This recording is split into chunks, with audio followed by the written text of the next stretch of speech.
साथी हो, मैले यो भिडियो बनाएको कारण चाहिँ के भने अब जस्तै हाम्रा नानीहरूलाई चाहिँ बाबुबाजेको अब भोइसहरू तस्बिरहरू अबका नानीहरूले देखुन् भनेर चाहिँ मैले यो भिडियो बनाएको। किनकि हाम्रो यो गफ मात्रै हो, हामीले चाहिँ अब केही गर्न खोजेको होइन। जस्ट बुवाको रेकर्ड चाहिँ मैले रेकर्ड गरेँ, अहिलेसम्म गफ गरेँ। त्यो रेकर्डहरू चाहिँ पछिसम्मलाई नानीहरूलाई रहोस्, बाबुबाजेहरूले कसरी चाहिँ दुःख गरेका रहेछन् भनेर चाहिँ यो कुरा नानीहरूले जानुन् भनेर चाहिँ मैले यो काम गरेको हो। तर अब यति मात्रै होइन, अब अरू पनि म बुवासँग म अरू पनि भिडियो बनाउँछु। अब अहिले हामी चाहिँ अब फर्स्ट टाइम हो। अब फेरि पनि अब हामी यस्तै गफगाफमै उहिलेका कुराहरू अझै धेरै सुन्न बुझ्नु छ, हामीले जान्नु छ।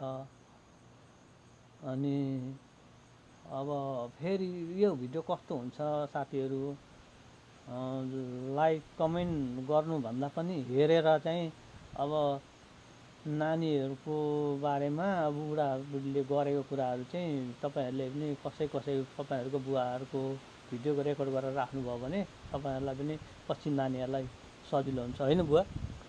यो चाहिँ अब राम्रो गरेर रेकर्ड गरेर राख्यो भने अब हामीले त तल माथि उँधो उँभो जङ्गलमा गोरु जोत्नु, के गर्नु, घाँस दाउरा पानी मालिङा तान्नु, यो काम धेरैवटा गरेर हामीहरू बस्यौँ। र हामीहरू राति बिहान बेलुका रात पनि भनिएन कति कुरा त धान कुट्नु भन्यो, कति बेला चामल केलाउनु भन्यो, कति दाउरा काट्नु, के गर्नु सबै गर्नु पर्थ्यो। अहिले त सौखे छ, बत्ती थिएन त्यति बेला, आगो पार्नु पर्दा झुलो चक्मुक थियो, सलाई थिएन हामीले चाल पाउँदा, मड्तेल थिएन।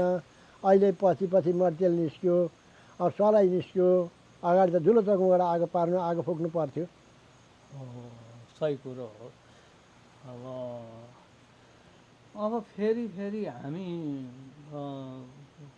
फेरि कहिले अब भेट्ने समय जुर्छ, त्यतिखेर फेरि हामी भेटौँला। अनि अझै दुःख सुखको कुरा गर्न बाँकी नै छ। मैले तपाईँहरूसँग बसेर केही कुरा सिक्नु छ, जान्नु छ। अनि मेरा नानीहरूले पनि तपाईँहरू मार्फतबाट केही कुरा सिकुन् भन्ने चाहिँ मलाई चाहना थियो। किनकि मैले हजुरबुवाको पनि बाबैको पनि मैले तस्बिर देख्न पाइनँ, बोली पनि सुन्न पाइनँ, हजुरआमाको पनि बोली पनि सुन्न पाइनँ।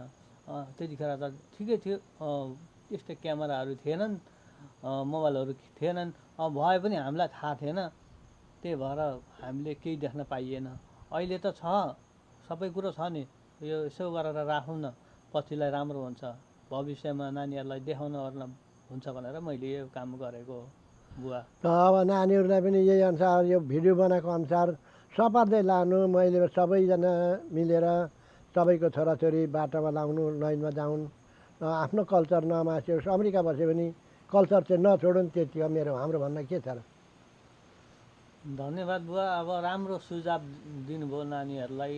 अनि अब फेरि पनि यस्तै भिडियो लिएर हामी फेरि आउनुपर्छ। अब आजलाई चाहिँ बिदा मागौँ होला बुवा, है।